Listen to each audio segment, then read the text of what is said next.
guys, what's up? So this is my new deck profile. Whoa! So this is actually my invite. I got my invite. I was X3. I bubbled in. First things first. I'm gonna talk about shoutouts. Shout out to Sergio. Shout out to Luke. Shout out to David. Shout out to Daniel. Sergio and Luke, they're good players, and Daniel too. Everybody there is a good player, but like they don't play the deck, but they really helped me like thinking what to side, what to put in, what to take out, and like able to like help me mostly with the non-engine because the engine is already like kind of self-explanatory, but the non-engine is like should we play hand trap, should we play board breakers, all this stuff. David, he knows the insights of the deck pretty much just as well, if not more than me. So he knows, well, like, I'll take his word for it when he's playing the deck because he's the other Purrely player in our locals, and he's a really good player too. So he really helped me out. Thank you. And Daniel, he helped me out too in the sense that he really beat over my head to play Dark Ruler over Fenrir, where I was really like struggling to play it. And the Dark Ruler did showed up when it needed to. So yeah, without further ado, I'll show you my deck profile. But first things first, I'll talk about my matchups. Okay, so my round one opponent was against Trap Trick. I felt like it was Trap Trick as soon as I saw the playmat, but the main thing I got out of it is that the deck does really well against like those types of decks, because the interruptions are like not like as good. Like if they have if you hand trap them a couple times, they'll be in a bad spot, and your deck has enough gas to get over it. Overall, it was a good game. The guy was a nice guy, so like I can't complain about that. Round two was against Centurion, another cool dude. I was able to crack his board. I did lose this game. I was able to crack his board game one and make double noir. Games 2 and 3, he drolled me. In games 3, he had talents. I mean, not talents, tasking. So, thrust. So he thrust me, and then like he got his Herald the Abyss, and he kind of won from there. So it is what it is. Like, you're not gonna win every game. Like, you hope you do. I mean, you could win all your games, but I guess in this event nobody did. But fuck it. So round 3, I played against Lab. That one was a pain in the butt, but like I was able to squeak in a win. I was pretty happy about that, and yeah, that one was good. Round 4 was against Purrely, the mirror match. It was a great back and forth. I won in time. He paid 500 life points at the end of the turn, which sucked for him. But like that's the time rules. Like it sucks. The time rules suck, in my opinion. And then round 5 was against Makonko. He did tell me he misplayed. I wasn't really too familiar with the deck, but he did tell me he misplayed. I did like able to make noir. I was able to control the game. It was like 50-50. Like these games were really close. Round 6, I got my second loss. I lost to Marincess. Marincess, yeah. A deck where I was not prepared for. I didn't expect to be X1 and played against Marincess, but like yeah, he got me though, and it was a hard fought game, but. Yeah, the guy got me. Cool dude. Everybody I played with so far was pretty cool. Like, even later rounds, they were cool. I didn't have a problem with anybody. Let's see. And then I played against Tier round 7. It was another back and forth. I was able to win in time. It was tough. Yeah. That was like one of the harder matchups. And speaking of Tier, I played round 8 against Tier, and he blew me out of the water. Like, it was really good. Shout out to the homie. He's a really cool dude. He plays League of Legends also. A good ass player. I mean, fuck. And good at League too, apparently. He plays Masters. Let's see. Round 9, I played Manadium. Cool dude also. Tough opponent. It's Manadium. I luckily drew Droll in game 3, and I was able to win that. And my final round was against Rescue Ace, another cool guy. My guy was like, it was tough. It was a hard game. But like, yeah, no, like Purrely's really resilient. Like that's one thing I like about it, and it breaks boards really well. Yeah. So let's talk about the deck and its profile. Ooh, I need to break my back. So I'm not gonna try to make it quick. I'm gonna try to make it as a little detailed as I possibly can. My logic behind it, but like some of it is like obvious as fuck. But like Like I don't want to like make it like, oh no, like it's for like newer people. Even though this deck might get hit, it is for newer people. So we got right here 3 Purrelys. This searches a non-quick play from spell or deck from a non-play. It searches a non-quick play spell from deck to hand. So and it could exceed from grave the materials, the quick play spell materials. So this card's extremely good. Honestly, 9 times out of 10, people who's gonna try to interact with this card with like Imperm, freaking Veiler, Ghost Mourner, like this is really good for that. Honestly, like this card's like really good. Like there's no complaints. And yeah, don't mess with the cat, bro. So we got ourselves 3 Purrelys. Usually when I play, my game plan with using Purrely is to use these cats more than these cats, because you want to maximize what you could get off of these. And then once you maximize from this doesn't feel as bad. Especially if I'm digging for a field spell, because most people want Imperm or Ash or Veiler this card's effect. If they do, they probably have another hand trap or they misplayed. So yeah. And Exceed summon once per turn, not hard once per turn. So you could summon another one and Exceed from hand. And the top 3 cards from the deck is not once per turn either. So it's incredibly good. So this card is like bananas.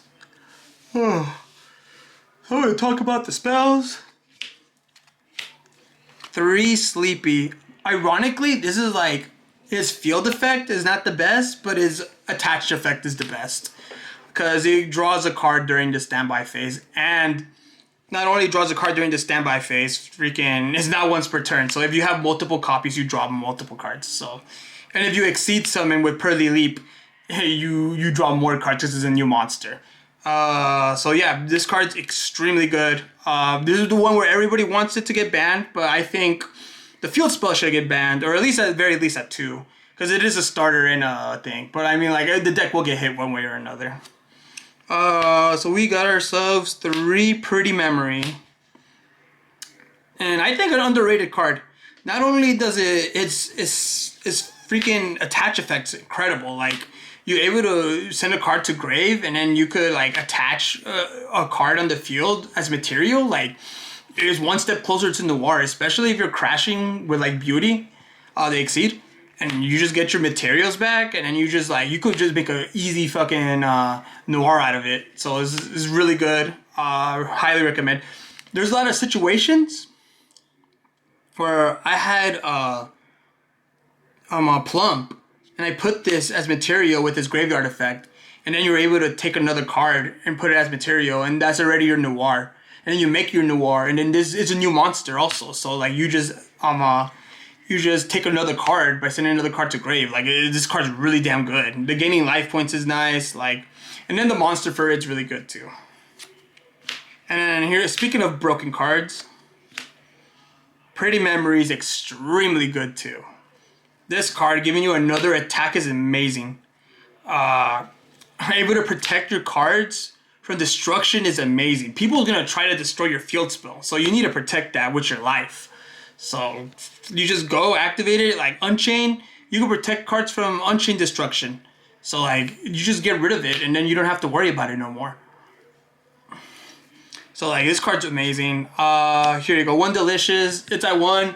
It's at 1 for a good reason. Like having 300 attack and defense on a Noir is incredible, and especially like you could play multiple Plumps.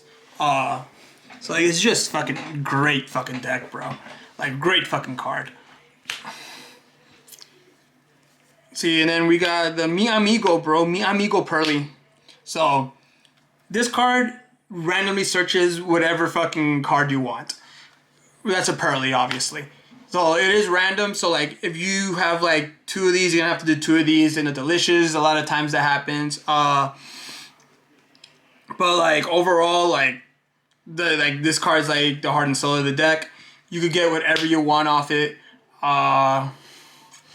And then the graveyard effect's incredible. So like you, if Purrely cards is sent to graveyard, even during damage count, you still get your quick play spells, up to 3 different ones. So if you have a pretty, sleepy, and a happy in your grave, you get all 3 of them back. Like that's really insane. And a lot of times you just crash into your monster. If you have field spell, like you could summon your Purrely and you should just make your Noir and just control the board again. And then you got ourselves 3 field spells. This card is incredibly cracked. Like the fact that like your opponent cannot Asher Veiler when you have this on field is so good. Like I can't explain to you like how broken this card is. And putting a card in as material and just putting it in, like holy shit. And then and if it's sent to grave, you could like special summon another one, which makes it harder for you to get OTK'd. That's why I usually happy the fucking field spell, so you don't get destroyed. Shoutouts to Luke for telling me that. So yeah, no, like this is like cracked. And then 1 Purrely Leap. This card's another incredible card. Like there be situations where like you can make Noir, you use your materials, and then if you need a monster negate, you just use Purrely Leap for beauty. As long as you have beauty and as materials, like you just make the beauty exceed and you just negate stuff too. Like this card's amazing, and he gives you recycling up to 3 Purrely cards. Like, dude, like that's 50% of your resources right there, because like you only have 6 cards. That's like if they banish one, that's 16% gone. Like this is like really important. So this card's really good. And this deck's freaking great. So yeah, like these are the ratios. I really I think these ratios are kind of like set in stone. Outside of like maybe like you could play 2 field spell, but I think 3 at this point is like mandatory. Yeah. So I'm gonna talk about my non-engine. Ash, this is like one of the best like hand traps in the game. Stops Branded, stops Labyrinth. And then you got 3 Nibiru's. I think it's a Nibiru format. I did win 1 game against the Mirror because he summoned Ensemble with Baby Noir, and I Nibiru'd him. He tried to like cross out, but he didn't have it. But like overall, like this card put in work. If it didn't put in work, it's because I made a mistake on it. It is not like the card's good. Like it's good. 3 Draw and Lockbird. This card came up clutch a lot. And I can't complain. Like this is really good. Let me do let me finish my hand trap lineup. 3 Imperm, really good too. Not susceptible to talents. Like incredible. And then so let's go for the consistency spells. 3 Pots. I think this is like mandatory in this version. Like I wouldn't play it in like the Sprite or like the Ghost Trick one. I don't like either of those, by the way, but that's besides the point. I like D. This is fine. Like this is like the best card in the deck. This is the best card in the game. It should be hit, but like that's another story for another day. Then you got 3 Dark Rulers. So that just helps you crack boards. I was really hard debating between this and Fenrir. And this was tough. Like shout outs to Sergio and Daniel. I was talking to them about it so much. Like they convinced me to play Dark Ruler, and like they were correct. Like they were 100% correct. Here, let's talk about the side. Fuck it. So 3 Druid's Worms. Okay, so there was like no situation where my side deck wasn't bad. Like it was. I saw these cards at least once, and they put in some work. Whatever I won or lost, like it did what it needed to do. It did its job. And Druid's Worms, it really helped out. Like the Labyrinth matchup, it did well. Like the tier matchup, it did well. Like it did well. Like I debated between playing this or Shifter, but if I played Shifter, the IKEA build would just play around Shifter, so like it's not even like worth playing. I was a little worried about Labyrinth. Their floodgates do hurt, so like I have to respect that deck. So I played 1 Pranker Tops. Pretty much the same logic applies.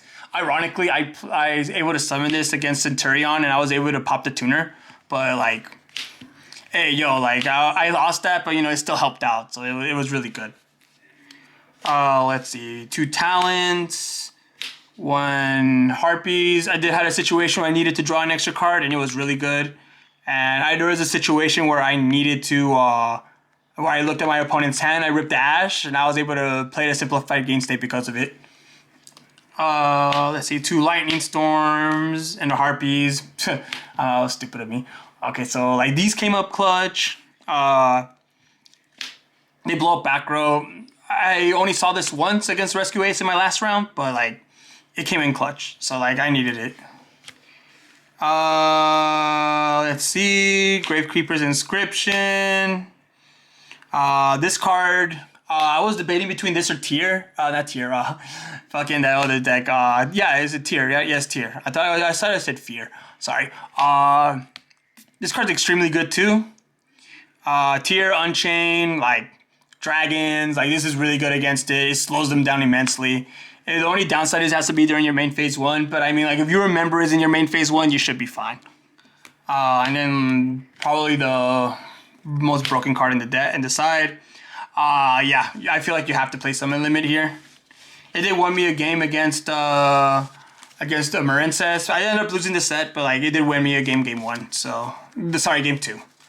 Shout out to those dudes, they're chill. Like the Marincess dude was chill. The Rescue Ace guy was chill. The Tier dude that plays League was chill. They're all chill guys, bro. So extra deck. 3 Noirs, this is your boss monster. Extremely good. Extremely annoying. People are playing Thrust and Herald the Abyss and X was the Encore mainly because they don't want to deal with this guy. And for good reason. He's really annoying to deal with. 2 Beauty. I like the negate, the effect of it. But what I did more than anything else was to switch monsters' battle positions when I'm putting it as material. Because like one monster was in attack mode and I'm like, fuck, like I can't punch over it. But if I use Beauty to switch it to defense, and that means I could use my Happy to just keep swinging and getting materials and stuff. So this came in clutch when I needed it to. And speaking of happiness, I got my boy Happy right there, bro. My favorite fucking cat. So this dude, you could swing, and at the end of the damage step, you just get another card and you lower their attack and defense. Only attack, I believe. Yeah, no, it is attack. I'm tripping, bro. So you lower their attack, and then and you just do it again. Like it's not once per turn. So you just keep getting happiness, and you just keep attacking with happiness. And then you get delicious. You get pretty. You could get pretty to attach it in, and you get another material in. So like, it's so good. And then you could summon a Noir and then get that material in too. Like Pretty Memory is so good. Let's see, Plump. You know, it's funny, like, for Delicious being at 1, like, I've used this motherfucker a lot. This is a fat boy, and I like materials, and this fool takes it. So, like, I get a bunch, like, he won me a couple games, and, like, yeah, no, like, this card's a crack, too. I wouldn't mess with this card in my sleep. We got ourselves Baby Noir. Baby Noir is really good. You end your turn 9 times out of 10 with this guy, unless you open Delicious and you open the nuts. So, like, this dude is so good. And then the fact that you could discard a card to bounce 2 cards from their field to their hand. Bye-bye, extra deck. Boom. Really good. And you could set a trap. So good. But this is, like, pretty much all my lineups for that card. We got Zeus. It's an Exceed deck. You have a lot of materials. You make, like, 12 materials, Zeus, and you just win. Typhon helps you break boards a little better. This came up a couple times and helped me win. I wish I used it a little more, but it is what it is. Slacker Magician, he was only there for the Centurion matchup because if I make 2 level 1s and I make Slacker Magician, they have to respect the fact that I could make Zeus and pass against them. And then Downer Magician, because you know it's Downer Magician. So for the links, the Charmer, Dark Charmer, extremely good too. I didn't really have a situation where I needed to make them, except that one time just to clear some dude's board, the Trap Trick player. But like overall, like I can't complain. It did its job. Mainly because he freaking barriered me, but I mean, like it is what it is. SP Little Knight, broken, really good. If you're able to make this, play it. And 1 Anima, extremely good. I never once had a chance to use them. I usually just banished them with Prosperity, but I mean, like if it did came up, it would have been nice. So yeah. That's my deck profile. Like I said, shout outs to everybody there. Shout outs to Todd for driving me and shit. So like, yeah, no, I appreciate it. I will make more deck profiles for my homies. I'll make more deck profiles for the next format. And yeah, thank you so much, guys. Peace.